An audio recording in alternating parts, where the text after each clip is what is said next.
ABC News senior investigative reporter Aaron Katursky with an in-depth look at the investigation right now.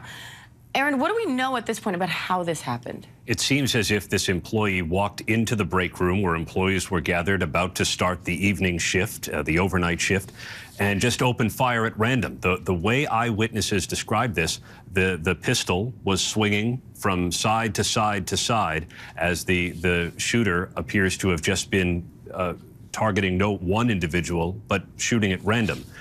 It was over in just a couple of minutes. Police were on the scene within 4 minutes of the initial call, and by that time, the shooter was dead of what police said was a self-inflicted gunshot wound. Now, investigators are looking at this as a potential workplace violence incident. What does that mean for the investigation? Well, the focus has fallen on a store employee, possibly a manager, as eyewitnesses have described him, who opened fire, and that means that it could be disgruntled, it could be stemming from some kind of dispute at work, or somebody could have snapped, and the authorities haven't said, so that'll all be part of the investigation. But it fits a pattern that we've seen in this country. Even as gun violence overall has started to tick down, what we see in Colorado is an act of hate.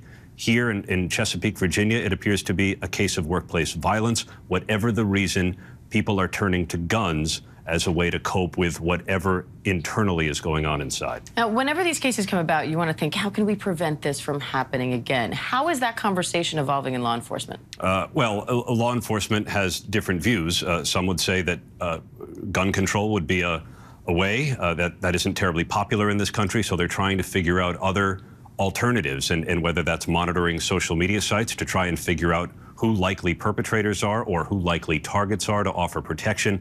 But in this particular case, you wonder if there were any warning signs. Maybe we'll find out that there were, but a store manager, if that's who it turns out to have been, walking into a break room as the overnight shift is about to start seems like a fairly random act that law enforcement might not be able to prevent. So where does this investigation go from here? They'll dig into all of the eyewitness accounts. They'll process the store. It's quite large, as Jay O'Brien reports, and police told us this morning that it would take days for them to process the entire scene. They'll take any eyewitness accounts from shoppers who were in the store at the time, employees who were there, and then they'll try to piece together why it may have happened. They'll also undoubtedly dig into the shooter's background. They already have his name. All right, Aaron Katursky, thank you.